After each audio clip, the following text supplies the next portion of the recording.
All right, so I'm gonna switch gears just a little bit. Yes, ma'am. I ain't gears. I feel like you about to go at me. No.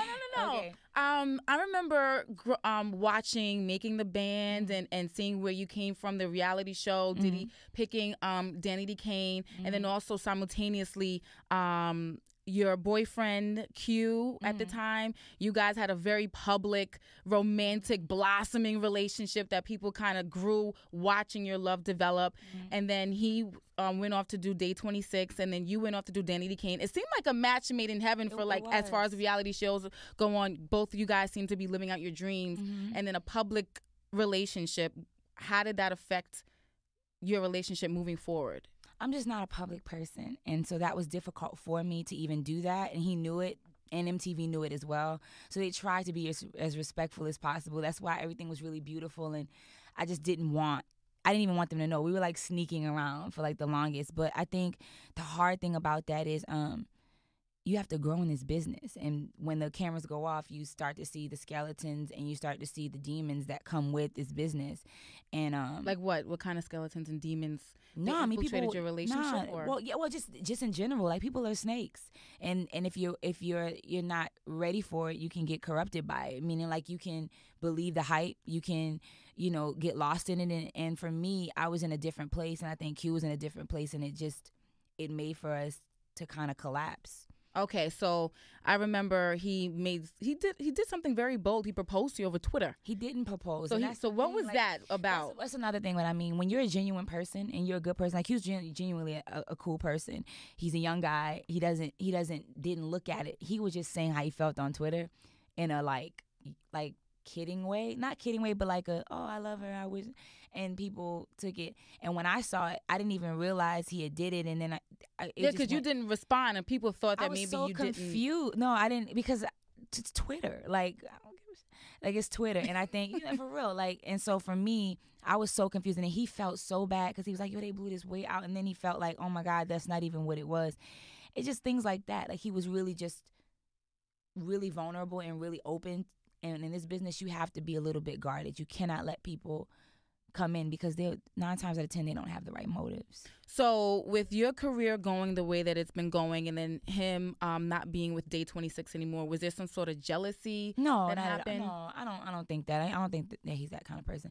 I'll say this, I don't ever expose people's business, and it sucks because when you don't expose everything, people tend to think it's you, or they're like, oh, the reality is I chose not to because I want him to have a career. I want him to still be successful in his own journey.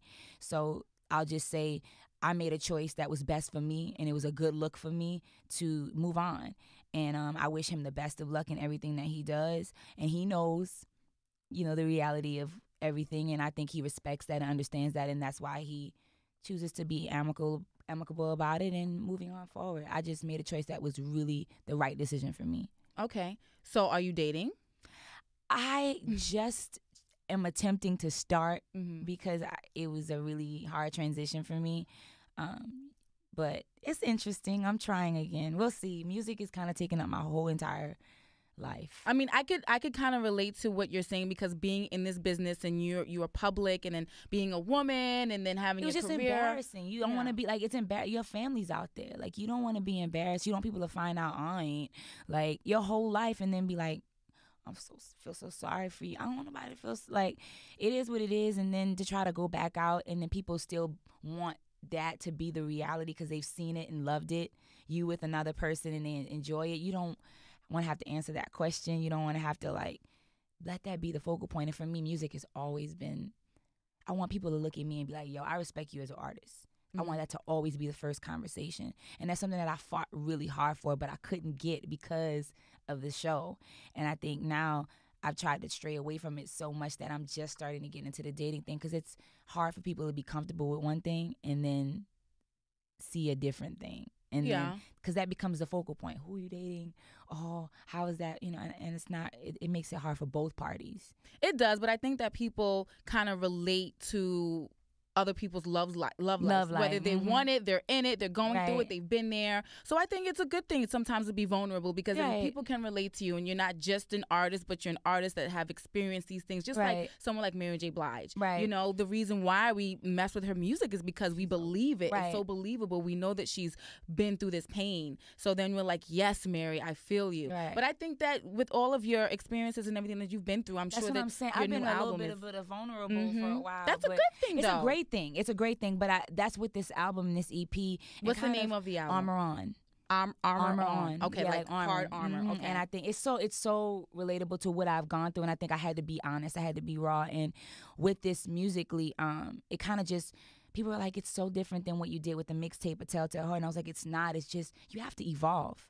And as an artist, you have to keep pushing people to see it. Don't stray from your sound, but push people in a different direction. And I'm trying to push them in R&B. R&B is so linear right now. I'm trying to push them into a new sound with soul music. You can use different sounds. You can push people. And I think because of the journey of what I've been through, it's been a little bit of a harder, really ridiculous. Some of it's been really ridiculous. Like one thing after the other. Like, could it really be this ridiculous? But your experiences will build your character. But that's what makes for the EP being great. And that's what it is. And it's very driving. And instead of, I want people to not feel sorry for their situation, but instead feel empowered.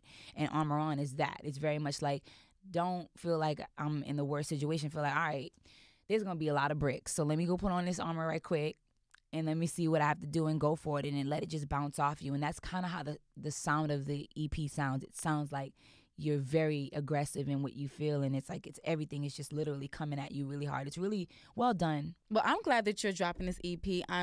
I wish you all the luck in the world. I know that it's not an easy thing what you're going through, especially from group to group and thinking and having to regroup yourself as an artist creatively and trying to find another direction.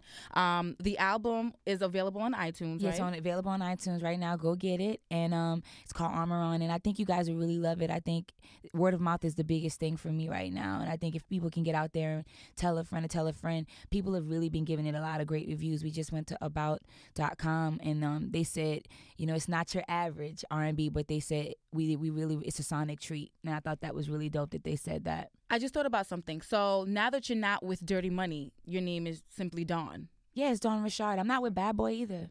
Okay. Yeah, so I'm independent. I'm all on my own.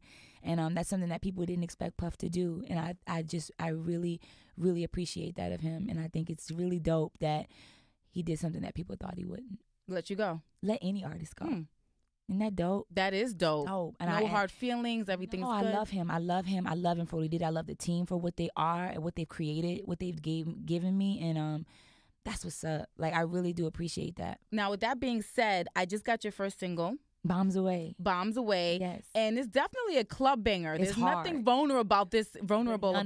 None of it. I did. That's what Armor On. That's what I'm saying. It's really like the modern day Joan of Arc. It really is aggressive, and I think people have never really seen me in this way. And we launched the video on 106 in Park today, and the video's all dance. It's all choreography. People haven't seen me dance, and it's not that cute. It's not that cute. It's really, we're going hard, and it is. We have arrived, and if you look at it, you can see all the little kind of like the little sneaky all chocolate girls in the video. Love chocolate girls. It's like, and people won't even know. It's really being. It's pointing. It's proving a point.